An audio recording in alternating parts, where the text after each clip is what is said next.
आज मैं आपको एक ऐसी कहानी के बारे में बताऊंगा जहाँ पे दो दोस्त एक मुर्दा लड़की के साथ गलत काम करते हैं। तो कहानी की शुरुआत में हम दो दोस्तों को देखते हैं जिनका नाम जेटी और रिकी होता है। ये दोनों ही छपरी होते हैं, इनके पास कुछ काम नहीं होता और ये पूरे दिन सिर्फ लड़कियों को देख करके उनके साथ घपाघप करने की प्लानिंग करते रहते हैं। एक दिन ये दोनों दोस्त कॉलेज से बंक करके बियर पीने चले जाते हैं और बियर पीते हुए कोई देख ना ले इसीलिए ये लोग एक बंद पड़ी हुई बिल्डिंग में चल जाते हैं। फिर ये दोनों वहां पर बियर और सुट्टेबाजी करते हैं और काफी मस्ती करते हैं। मस्ती करने के बाद में रिकी जेटी से शर्त लगाता है नीचे तहखाने में जाने के लिए और कहता है अगर तूने अपनी माँ का दूध पिया है तो मेरे साथ नीचे बेसमेंट में चल के दिखा। जिसके बाद ये दोनों छपरी बेसमेंट में चले जाते हैं जहाँ पे इनको एक खूंखार कुत्ता मिलता है जो इनके पीछे भागता है। दोनों छपरी कुत्ते से बचने के लिए एक दूसरे कमरे में चले जाते हैं जिसके अंदर जाके इनको पता चलता है कि वहां पे एक और दरवाजा है, लेकिन ये दरवाजा काफी पुराना होता है और इस दरवाजे पे जंग भी लग चुकी होती है। लेकिन काफी मशक्कत के बाद में ये उस दरवाजे को खोल देते हैं और जब ये कमरे में जाते हैं तो ये देखते हैं कि वहां पे एक लड़की की डेड बॉडी है जो कि बिना कपड़ों के है।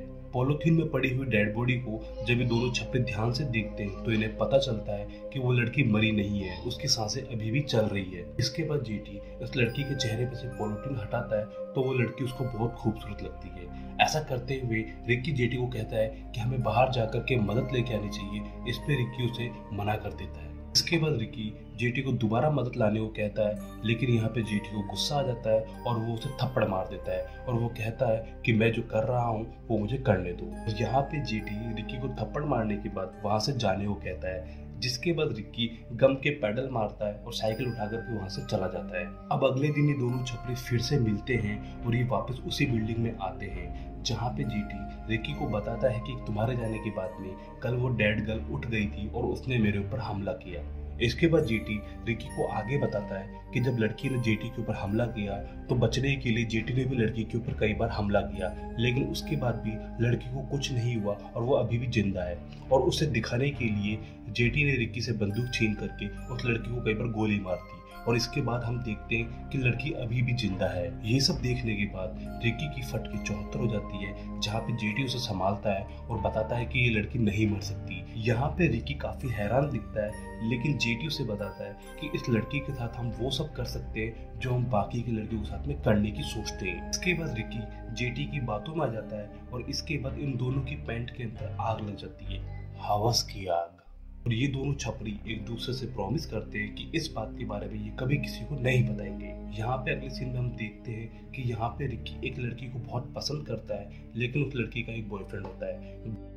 घर जाने के बाद में रिकी को उस मुर्दा लड़की का ख्याल आता है और अगले दिन वो साइकिल के पैडल मारता हुआ उस बिल्डिंग में जाता है। जहाँ पे पहुंचने के बाद रिकी को पता चलता है कि उस डेड गर्ल के साथ में कॉलेज का कोई दूसरा लड़का अपनी आग ठंडी कर रहा है। इसके बाद रिकी जेटी को कहता है कि हमने आपस में वादा किया था कि इसके बारे में हम किसी को नहीं बताएंगे। इस पे जेटी रिकी को बताता है कि मैं अकेला था, इसके लिए कंपनी के लिए इसे साथ में ले आया। इसके बाद रिकी वहां से चला जाता है और जाने से पहले वो जेटी से कहता है कि ये सब बंद कर दो, नहीं तो मैं पुलिस को बता दूंगा। यहाँ पे जेटी को पूरा भरोसा होता है रिकी के ऊपर कि वो किसी को नहीं बताने वाला।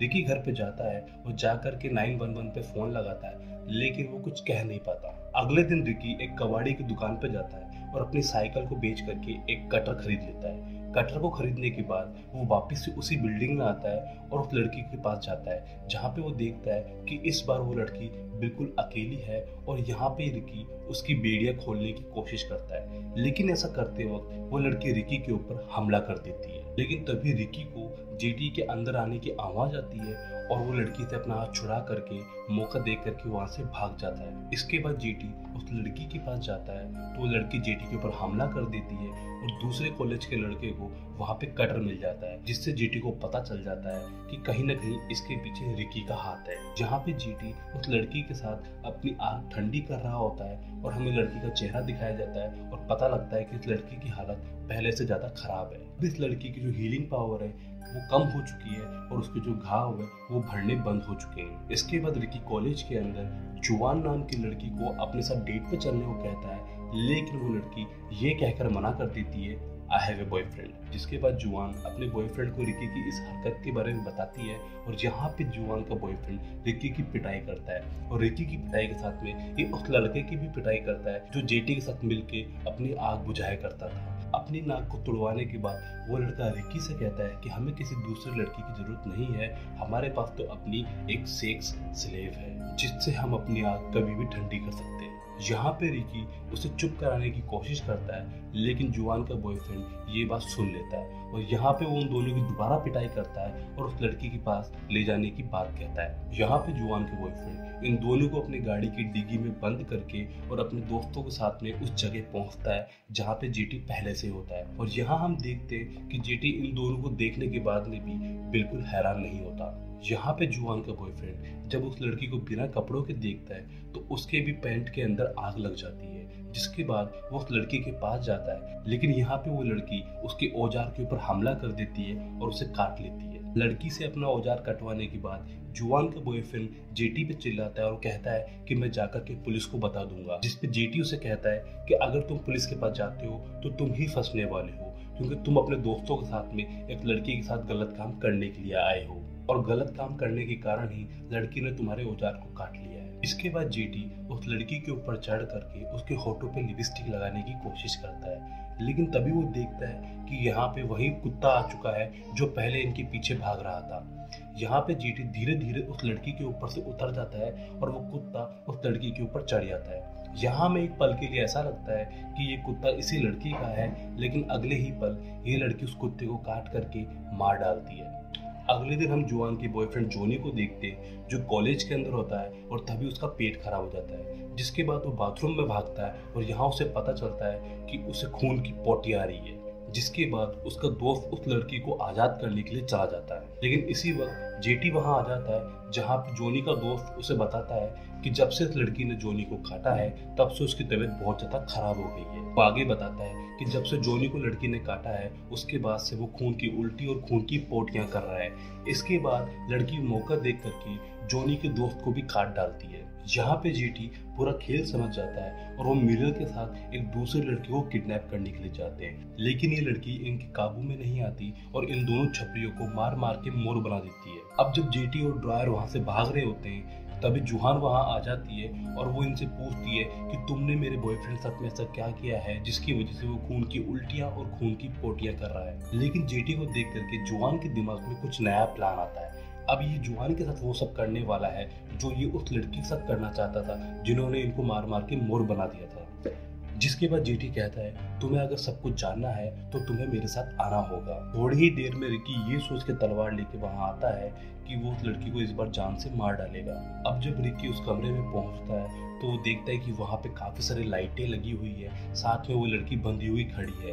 अब जब रिकी उसे मारने वाला ही होता है तभी वो देखता है कि वहां पे जुहान को भी इन्होंने बांध रखा है। लेकिन जब रिकी जुहान को खोलने की कोशिश करता है तभी वहां जेटी आ जाता है। तभी जेटी रिकी से कहता है कि तुम शुरू से जुहान को पसंद करते हो और अब इस लड़की की मदद से हम जुहान को भी इस लड़की के जैसा ही बना देंगे जिसके बाद तुम कभी भी जुहान के साथ अपनी आग ठंडी कर सकते हो। यहाँ पे हमें पता चलता है कि रिकी अब एक शरीफ लड़का बन चुका है, वो अब और छपरी नहीं बनना चाहता।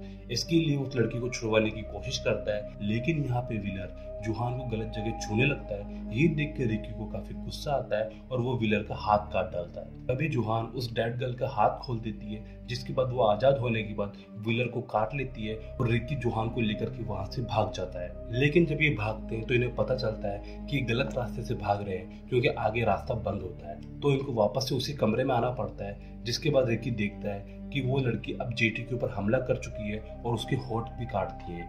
यहाँ पे जेटी गुस्से के अंदर जुहान को चाकू मार देता है और यहाँ हम देखते हैं कि जुहान अब मरने ही वाली है, वो रिकी की गोद में होती है। इसके बाद जेटी रिकी से कहता है कि अगर तुम जुहान को बचाना चाहते हो तो तुम्हें पता है कि तुम्हें क्या करना है। जहाँ हम देखते हैं कि वो डेड गर्ल भी मौका देख के वहां से भाग जाती है और मूवी के अगले सीन में हमें रिकी को कॉलेज के अंदर बैठा हुआ दिखाया जाता है, जहाँ पे रिकी के चेहरे को देख के लगता है कि रिकी काफी खुश है, इसके अंदर की आग बुझ चुकी है। और यहाँ हमें बताया जाता है कि असल में वो जो डेड गर्ल थी वो एक ज़ॉम्बी थी जिसके काटने के बाद अब जूहान भी ज़ोंबी बन चुकी है, जिसके कारण रिकी जूहान के साथ अपनी हवस की आग बुझा सकता है। इस बात का पता जेटी को पहले ही लग चुका था, क्योंकि जब उस लड़की ने ड्रॉयर को काटा था तो वो समझ जाता है कि एक लड़की ज़ोंबी है और ये एक हॉस्पिटल है जहाँ पे कुछ डॉक्टर्स इस लड़की के ऊपर कोई एक्सपेरिमेंट कर रहे हैं। तो दोस्तों, इसी के साथ ही मूवी यहीं खत्म हो जाती है। होपफुली आपको ये एक्सप्लेनेशन पसंद आया होगा। अगर आपको एक्सप्लेनेशन पसंद आया तो वीडियो को लाइक करें, चैनल को सब्सक्राइब करें। मिलते हैं अगली वीडियो में, तब तक के लिए